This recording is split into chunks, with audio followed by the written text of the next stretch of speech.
Hello and welcome into another episode of Preps to Pros. I'm Cooper Petagna alongside Andrew Ivins, live from downtown Nashville. Andrew and I actually in different hotel rooms, but all the same for us. But we got a great show for you today. A little juice to start. Also, we'll jump into early fall camp impressions, and then from there basically a commitment recap, and then true freshmen that could make an impact at the quarterback position in 2022. But Drew, how about that intro music, man? The last 2 weeks, producer Aaron coming in here changing things up. I love it. But Drew, let's get right to it. Before the show, you said, "Coop, I got some scoop, baby." So go ahead. The floor is yours. What do we got? Yeah, I mean, we're out here in Nashville for the personnel symposium. Me and you doing some networking, learning some tools of the trades and scouting. And, as I'm sitting there listening to one of the presentations, my phone's blowing up. Sounds like Hykeem Williams, 5-star wide receiver. We've talked about him at length on this show over the past few months. I think on Monday we talked about his trip to Florida State. I'm hearing he can move up his timeline and actually make a commitment much sooner than we initially thought. I don't think there's a date set just yet, but keep an eye on late September, early October for Hykeem Williams. We have him as a 4-star prospect, number 26 nationally, but I think me and you would both agree he is the absolute real deal dude. Where do things stand? I like my crystal ball right now for the Aggies. I will say this, though, talking to someone inside his camp this afternoon, they pointed to that trip to Florida State. Sounds like Hykeem really enjoyed his time up in Tallahassee. And they brought up the fact that Hykeem's good friend, Omar Graham, linebacker, that FSU took, in the 2022 cycle. That's like Hykeem's best friend, and he's up there at Florida State. He went through spring football. Obviously, they're in preseason camp. So Florida State surging. I think Pitt's still in there, and then you can't count out Georgia for Hykeem Williams. But sounds like we might get white smoke from him much sooner than expected. All right, Drew, to follow up on that, 3-star linebacker, Stanquan Clark, certainly a guy that has improved his stock recently. What is the latest you're hearing with him? Yeah, he's not really a national name, or maybe, I don't think a lot of people outside of South Florida know who he is. But if you talk with some college staffers around the country, they really like this kid. I mean, I saw him in the spring. He had 12 tackles, 2 fumble recoveries, one of which for a touchdown in a spring jamboree. He's a linebacker that can run, was an oversized safety, made that transition. And he doesn't do much media, so it's hard to get kind of some scoop and intel on him. But it sounds like his recruitment is down to NC State and Louisville. He was just at Louisville over the weekend. He's also been at Kentucky in the past, but talking with his people, sounds like it will either be NC State or Louisville for Stanquan Clark. A decision could come soon. No date yet. And I think NC State is the one to watch here, that Wolfpack. We know Dave Doran, what they're doing up there in Raleigh. And they've got a really good recruiting class, and obviously they're sending guys to the pros. So keep an eye on NC State for Stanquan Clark. And, I wouldn't rule out Louisville. They've been very active in South Florida here really over the past few months. They almost got Nathaniel Joseph. They didn't get him, but in the class of 2024, they get Isaac Brown, a running back. And Cooper, I'm not even sure if you really know much about Isaac Brown, but he's a guy we're going to be talking about at some point down the line, because he's probably one of the best return men in the country when it comes to rising juniors. Yeah, let's go back to Stanquan Clark for a minute. I think my first impressions seeing him out on the 7-on-7 circuit, and you said it, oversized safety. I think a guy hovering around 6'3", but 210 pounds, carries his weight exceptionally well. And I think this is a guy, as he moves closer to the line of scrimmage, is really going to find his footing and going to excel at the next level as a linebacker.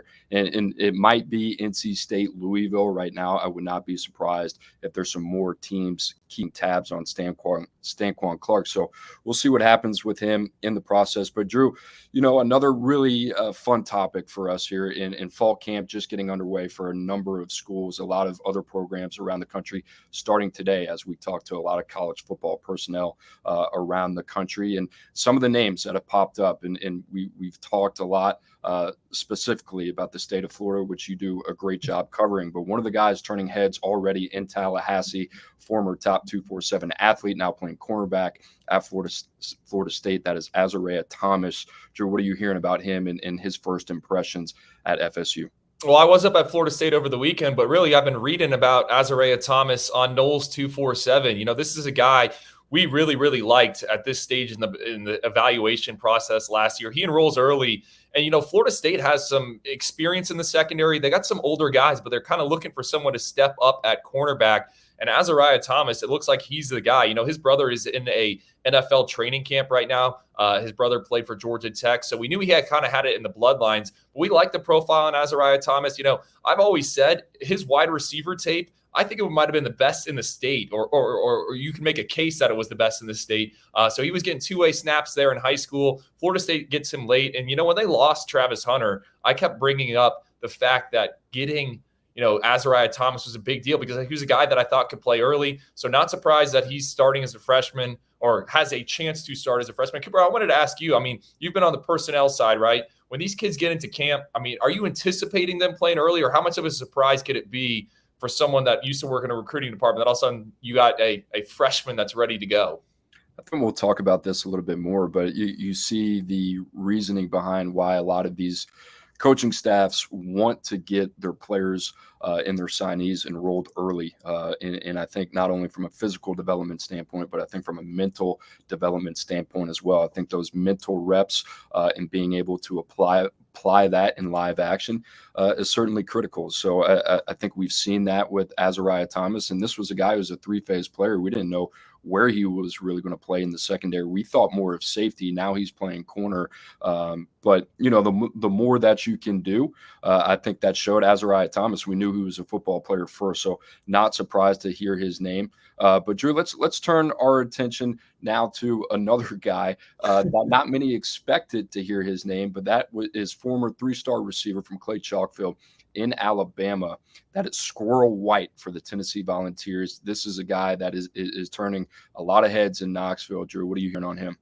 I'm not hearing it. I'm reading it, right? You know, Squirrel White, Josh Heupel, I think Alex Golesh, the offensive coordinator at Tennessee. You go, you know, to Vols 247. You go and read that site. I mean, they have a glowing story about Squirrel White and his speed, 10.68 in the 100-meter dash. I know you're going to get into that when we talk a little bit scouting, but look, Tennessee lost some playmakers on the perimeter there in the slot, and it sounds like Squirrel White, great name, by the way, is going to have a chance to potentially play as a true freshman. I think that's a pleasant surprise for the Volunteers. You know, when I looked at the receiver class, you know, there was some other guys that I thought maybe had a chance to play early, but it's Squirrel White. And I'll tell you, Cooper, I looked this up. You know, where did that nickname come from? Well, I guess Squirrel it comes from the fact that his grandmother used to have a tomato garden, and when Squirrel was a baby, Grandma was holding Squirrel, and a squirrel was actually eating tomatoes in the garden. And I think he squirmed or something like that, and that's the name. So Squirrel White, I think you're going to be hearing that name a lot this fall. Where in the heck do you find these things? I want to know. Andrew's always coming up with stuff just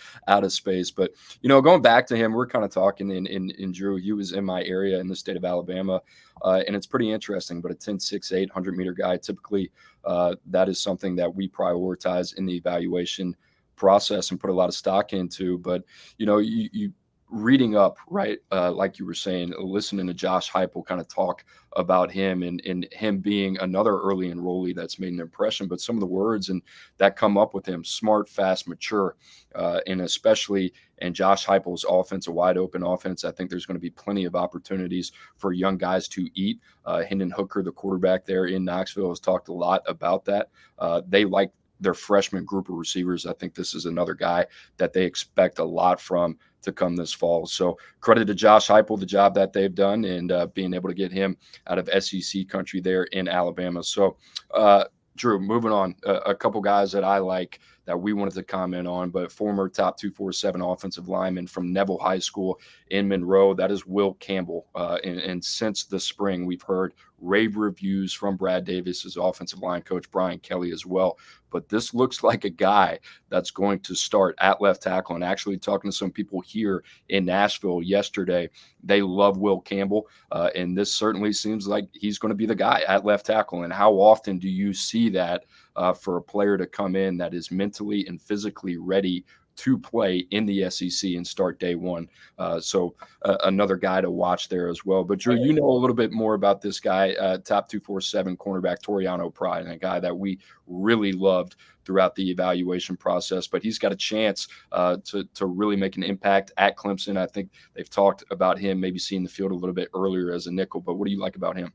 Oh man, I like him as a prospect. I always go back to a 7-on-7 in Myrtle Beach when I got a chance to see Toriano kind of move around right away. And you knew he was a dude. He just moved different. To me, the fact that Toriano is getting, or could potentially be in the nickel as a true freshman, I think that's huge for Clemson, because we always talk about Clemson and them not getting in the transfer portal. And I think that roster, it's depleted at certain positions. They're a little weak on numbers, so they need these big time freshmen to come in and have a limited adjustment period. So I think if you're a Clemson fan, this is really, really good news. And they're going to need more of that moving forward if Dabo Swinney is going to keep this stance. And I think Brad Crawford, our guy, wrote 24/7 Sports. He wrote a story a few days ago, again, about Dabo Swinney saying how they're not into the 1 and 2 year rentals when it comes to the transfer portal. So I think Clemson, anytime they can get a freshman in and he's ready to go early on in his career, that's a big deal. I mean, they did it with Marcus Tate, the offensive lineman last year out of South Florida.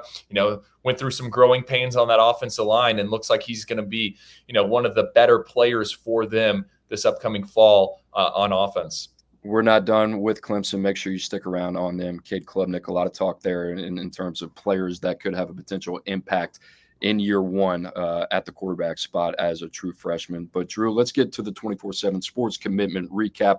A lot going on even since Monday, but you look at Alabama right now, and I kind of tweeted this out. They are the most dangerous team on the recruiting trail right now, in my opinion. That is the last program that you want to go up against head-to-head. But Alabama, don't look now, the #1 ranked recruiting class in the country. In what a month it has been for them in the month of July, getting off to a strong start here in August. But they flip Ohio State in top 247 tight end Ty Lockwood just a few days ago from Ohio State, a Tennessee native. A lot to like with him. Hunter Osborne, a defensive end from the state of Alabama, who they were battling the likes of Clemson on.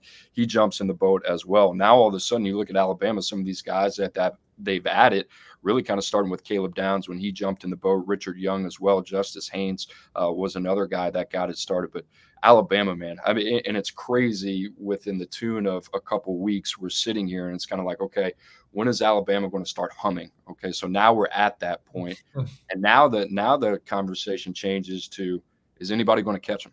That's what I was going to say. I mean, it's August 3rd, right? August 2nd last night when some of those news broke about the two, the guys flipping and whatnot. Is Alabama going to win the recruiting title here in the class of 2022? I mean, it looks like, they've surpassed Notre Dame. They're past Georgia. They're past Ohio State. I don't know if anyone's going to be able to catch them. I mean, let's talk about Alabama. What's remaining on the board for them? You got Cormani McClain, the nation's #1 cornerback. My crystal ball is on Florida for them, but we've discussed at length in this space that we think Alabama's the one to watch there. Keon Keeley, #1 ranked edge rusher for us in the class of 2022. Just visited Alabama over the weekend. Committed to Notre Dame, but he still has an Alabama visit to use at some point down the line.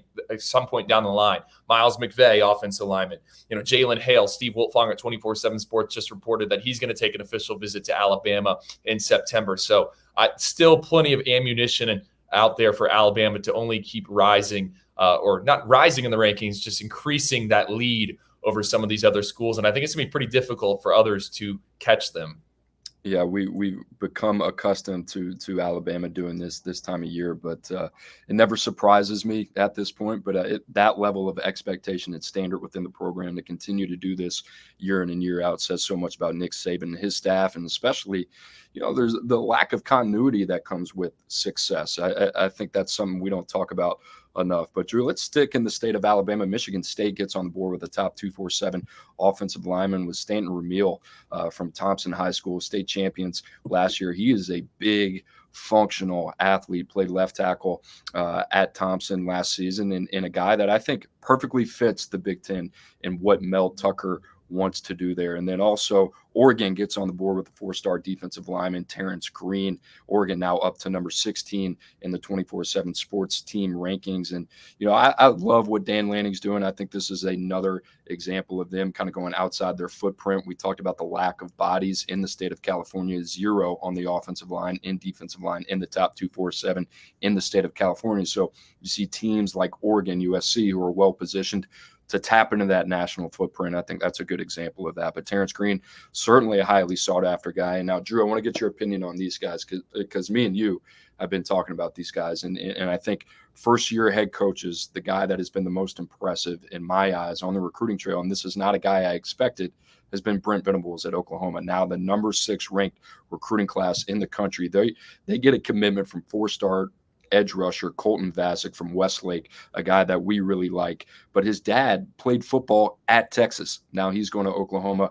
Very interesting there. But Drew, talk to me about what you've seen so far from Venables and what you like about their class. I mean, I love what they're doing on defense, and I don't think the good news is going to stop coming anytime soon. You know, Makari Vickers, top 247 safety out of the state of Florida. He spent this past weekend in Norman on an unofficial visit. I'm actually firing in a crystal ball pick today for the Sooners there. You know, he's also considering Alabama and Michigan, but I think Oklahoma is in the driver's seat here. And he just gives them another kind of versatile piece on that defense. I mean, when you look at their class, I think there's a lot of guys that you can move around. So it's an impressive group, but this shouldn't be surprising. I mean, this is what Brent Venables did at Clemson. You know, he went and he found guys and, you know, he made it work. You know, you take the talent and you figure it out later. And I think when I look at Oklahoma's commit list, I like this. I like the traits. I like the size. I like the speed, but I also like how, you know, you don't know what these guys are going to look like in 2 or 3 years. And I don't know, as scary as that might be, I think that's also exciting. That's a surprise to me. I will say that. You know, it's hard to evaluate how a defensive coordinator or offensive coordinator or maybe even a position coach, when they get their first head coaching job, how these guys are going to recruit when they're sitting in the chair. And you look at Brent Venables and obviously the continuity that Clemson had and what Dabo Swinney was able to build there. He was a big part of that. But now to be able to do that, Oklahoma kind of replicate that success. I mean, some of the guys that they have in the boat, you got the Elite 11 MVP in Jackson Arnold, one of the most highly touted quarterbacks in the country. PJ Adebawore is a guy that certainly we all like, we're very high on, and is dripping with upside. I think he's got a chance to be one of the best pass rushers in the cycle when it's all said and done. Caden Green, another personal favorite of mine on the offensive line, can play anywhere on the offensive line. Colton Vasek, we talked about, but Jaquez Petaway, Lewis Carter. I mean, these are very solid football players. And for your first cycle, I think that speaks volumes to Brent Venables and the job that they've done. I don't think they're done yet. So we'll keep an eye on Oklahoma and Texas. You know, Texas right there in the top 5, Oklahoma right on their tails. And, you know, you talk about these two, how they're going to acclimate to the SEC. People talking about that like that's going to be a question. I don't think it is. I think Texas and Oklahoma have proved that very much so. Steve Sarkisian of the last 2 cycles, and Brent Venables proven that now. So, Drew, we're going to move on. Top 247 quarterback Ricky Collins, and a guy that I've been very high on for quite some time, has decommitted from Purdue, from Baton Rouge, right there in Louisiana at Woodlawn High School. And this was a guy, when I saw him for the first time, was so intriguing just in terms of the raw physical traits that he has. It was a windy day at Parkview Baptist High School, and, you know, that didn't seem to impact him at all. I think he followed that up with a really good off season, also performed well at the Elite 11 finals in Los Angeles. But you start to think, now Ricky Collins, is he leaning towards LSU? That seems to be where the momentum is right now with the crystal ball and Ricky Collins. Like, I love this fit for Brian Kelly. I really do. And you talk about the comparison in the quarterback rooms of what he had at Notre Dame and what he has at LSU. I mean, even going from Miles Brennan and to Jaden Daniels to Garrett Nussmeier and Walker Howard, a guy that they signed this past year. If you get a guy like Ricky Collins in the boat, what a luxury for Brian Kelly and offense coordinator Mike Denbrock. Really, if Nussmeier ends up being the guy, a guy like Ricky Collins who needs to sit, gets 2 years to sit and develop and really polish his game. So LSU right now, man, another one of those schools you kind of look at and you said, okay, you know, these guys, year one, I think they've done a good job. And Drew, going off script here a little bit, you know, we kind of talked about Florida last night. That was kind of a big part of the conversation. But I think you got to give a lot of credit to a lot of these first-year coaches, Venables, Brian Kelly, Billy Napier, Mario Cristobal, Lincoln Riley. They've all done a really good job year one. Well, I mean, you should. You get that first-year bump. I mean, traditionally you do. excitement around the program. You got support from boosters, alumni, all that type of stuff. I mean, everyone's kind of bought in. So, in theory, like, yeah, it should be like this, but it's still hard to kind of pull off. We debated the Florida's class, I think, at length with a bunch of people last night. And I think me and you, the term you keep throwing out there is foundational class. You build a foundation. And I think when I look at Florida's class, I think they're getting two deep guys. When I look at LSU's class, I think they're getting two deep guys as well, guys that can come in and eventually be multi-year starters and contributors. And that's big because at the end of the day, at these programs, you're only as good as your backup. When you get into the season, 4 or 5 weeks into the season, if a guy goes down, you're only as good as whoever's coming in to replace him. So I like what all those schools are doing. It'll be interesting to see, what happens once the season gets underway. You touched on it on the previous show, excuse me. Guys are going to have to win. It's easy to sell a vision when you're 0-0, but what happens when you're 2-4 or something like that? And I don't know if any of those schools are going to be like that, but expectations are going to be that these first-year head coaches are going to win some games. And all those situations we just talked about, Florida, Oklahoma, Miami, they all seem to be pretty optimistic about the upcoming season. Yeah, it's about balancing the short-term and the long-term vision. And you look at LSU and Florida, I think that's kind of the case of that right now. I think they're doing a good job, like we mentioned, building the back end of the roster in that foundation. I think the for them, what's going to be left is being able to close on some of the top prospects in the country, and that's Florida with Cormani McLean. I think that's LSU with a handful of guys as well, Shelton Sampsons and Lance Hurd. They got to be able to get across the finish line. So we'll be keeping an eye on that. But, Drew, you brought this topic up a couple of weeks ago, and I thought it was pretty interesting. But you talked about true freshmen that can maybe play and make an impact in 2022.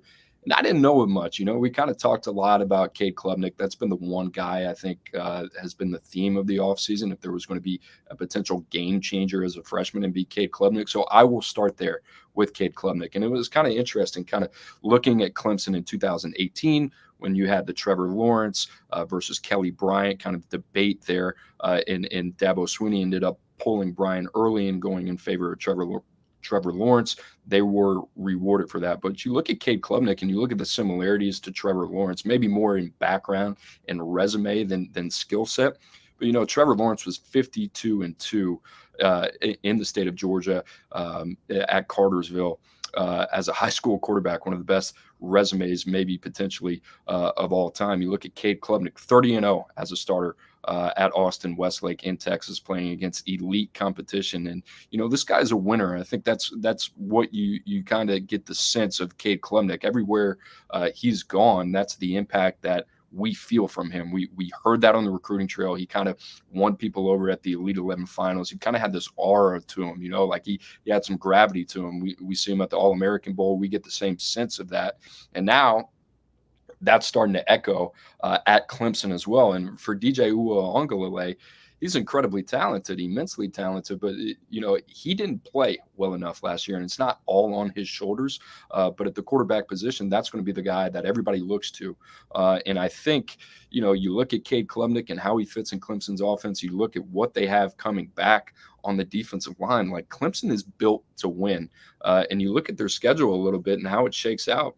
In the first 5 weeks, I thought this was interesting. You got Georgia Tech, who they struggled with last year, then Furman, which I think we could see an extended look at Cade Klubnik there, Louisiana Tech as well, the same as there. And then you go at Wake Forest, who was a very good team last year, and then at home versus NC State, who beat you in overtime last year at NC State. So I would not be surprised, depending on the first few outcomes of week 1 through 3, if Cade Klubnik, we're getting a week 5 NC State, and all of a sudden, here's some smoke about Cade Klubnik could be the guy to get the nod. He's the odds-on favorite, right? So this exercise is true freshman quarterbacks that can play in 2022. Last year, I did the story in advance of the season, which true freshmen or the starters for each team on the opening weekend. And I think there was only one true freshman that started. So it's pretty hard to start as a true freshman at a college. But Cade, I love him.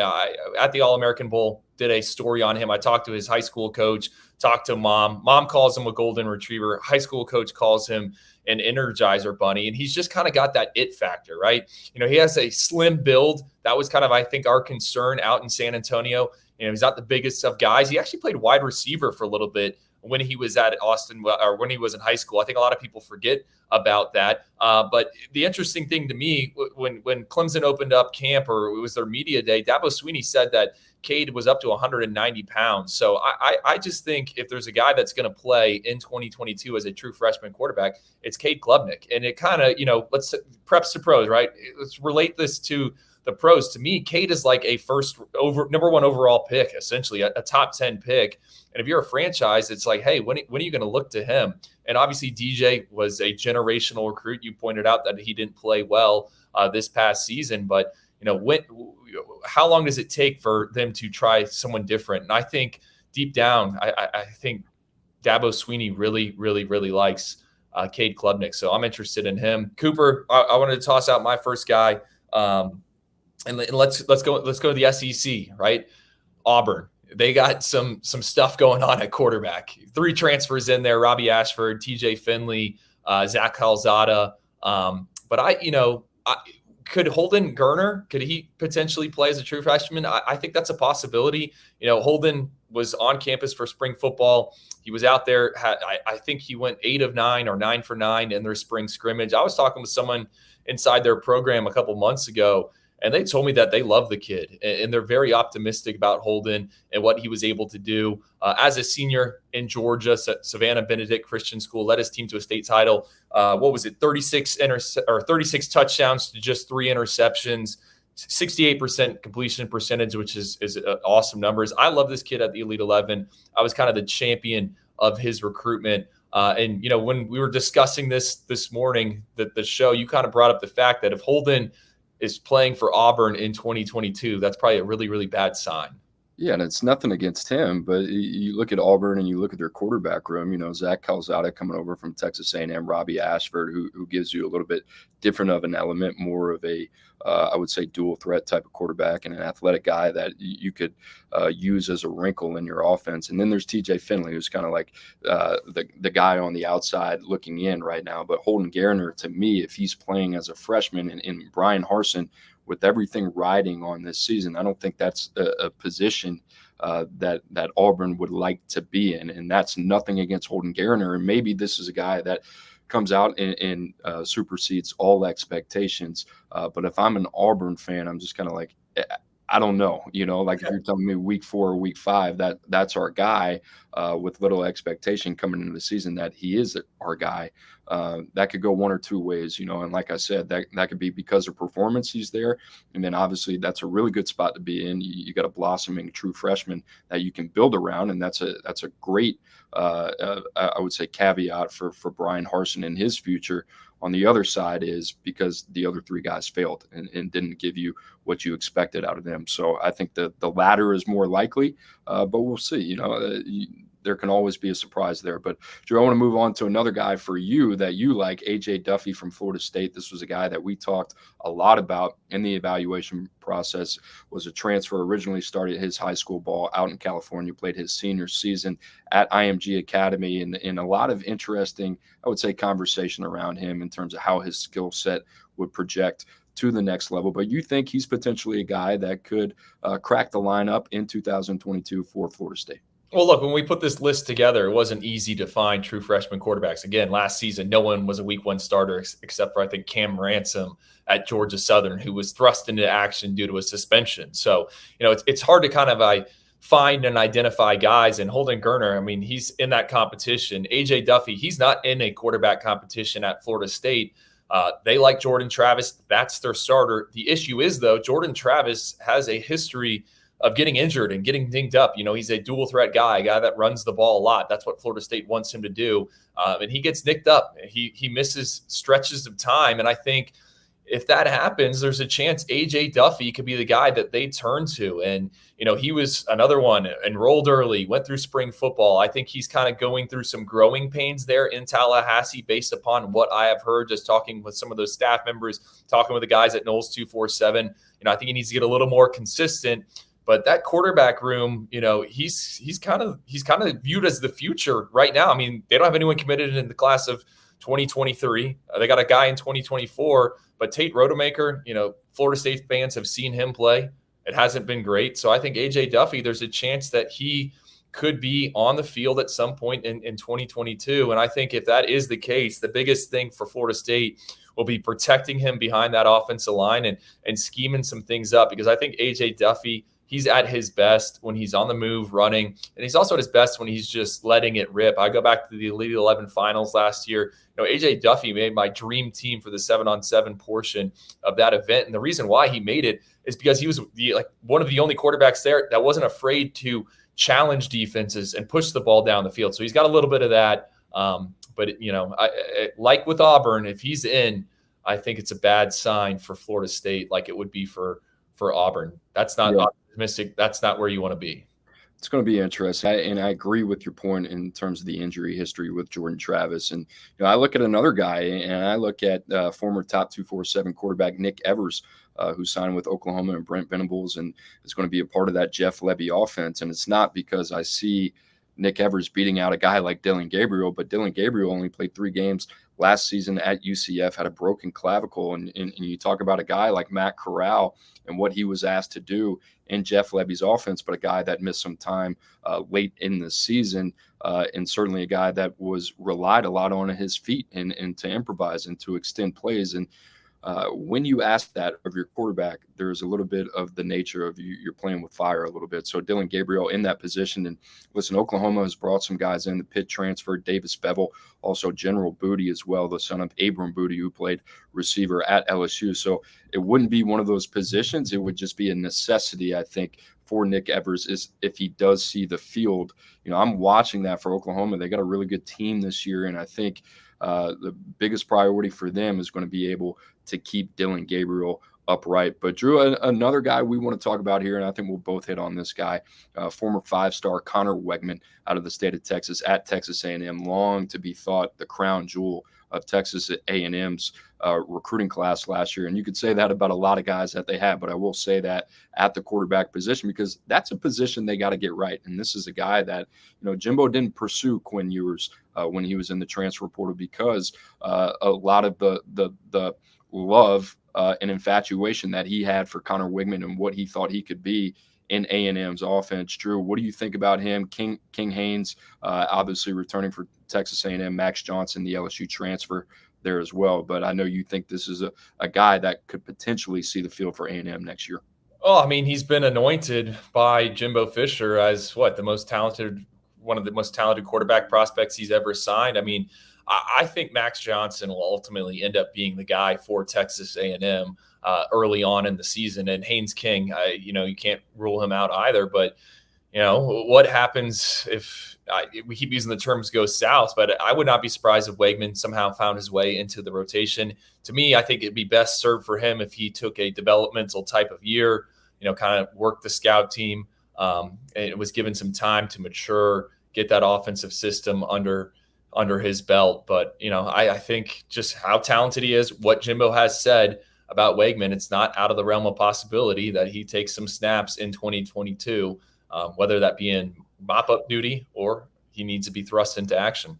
I wouldn't be surprised if they got him involved. I wouldn't be surprised if there were some wrinkles in the offense, because I think for him, he is a physically imposing athlete. And I think as a runner, that's a guy that you can kind of get involved in maybe some third and short distance packages and goal line packages as well.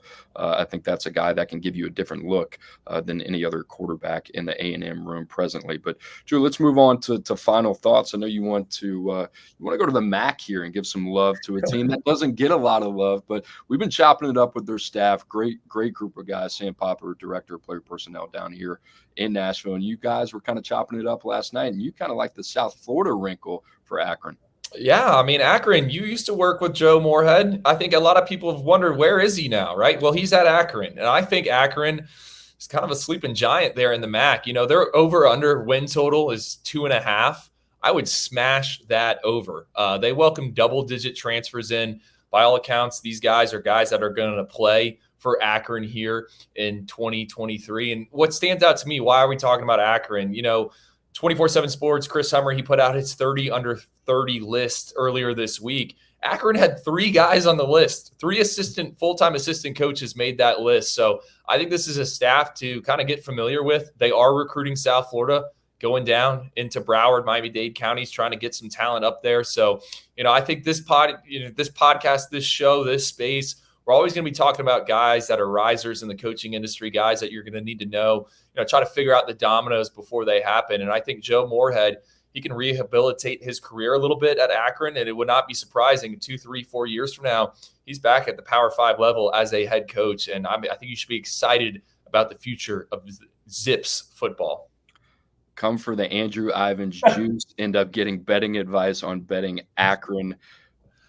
The win total 2 over, smashing that from my boy. I love that, Drew. That's good stuff right there. My final thoughts, Drew, we talked a lot about, I think, previously and over the months, really how this quarterback dominoes would unfold. And now you've seen it. 23 of the top 25 quarterbacks in the top 247 are now committed off the board. The only 2 remaining, Ricky Collins, who recently decommitted from Purdue, sounds like he's trending towards LSU, and Chris Parson, former Florida State commit now, who looks like he's trending towards Mississippi State, but still has things open at this point. And Drew, I thought that was kind of interesting because we always talked about, okay, who's going to be the team left at the altar? And right now, it appears that was Florida State, who had a guy in Chris Parson that is well regarded, I would say, throughout the country. SMU, Rhett Lashley, Mike Leach, Mississippi State. Some other teams have come knocking on him as well. And we wondered who that team was going to be. That's Mike Norvell in Florida State. So they got to get that figured out. We talked a lot about their quarterback situation. I think it's really important, whether that's through high school or whether through that's the transfer portal. They got to get another guy outside of A.J. Duffy who can continue to kind of elevate them and gives them maybe something different than what they have right now. But Drew, if you don't have anything else, my man, that is all it for us. And guys, as always, make sure if you have not already, make sure you smash that subscribe button at 24/7 Sports YouTube page. Make sure you give us a like as well. We enjoy bringing the content to you guys. Drew, I think we got a question on here for Drew. Got slipped in here. It says, Andrew Ivins, when are we getting the freak list? Oh, freak list coming up, dude. 2-3 weeks. I actually started working on it the other night. It's on my calendar at home. Like, my fiance has a calendar that plans out our whole week. And I wrote on the day, I think it's the 26th, 27th, I wrote freaks list. And she's like, what is this? Like, is this an event? I'm like, no, this is my reminder every day to be working on that. So it's coming soon. Welcome to the show, fiance. Oyster Boys, always working. Gotta love it. Freaks list coming soon for Andrew Ivins. I'm Cooper Petagna. We will see you next week, Monday, 2:00. Be there. We'll see you. Thanks for riding with the Oyster Boys, as always.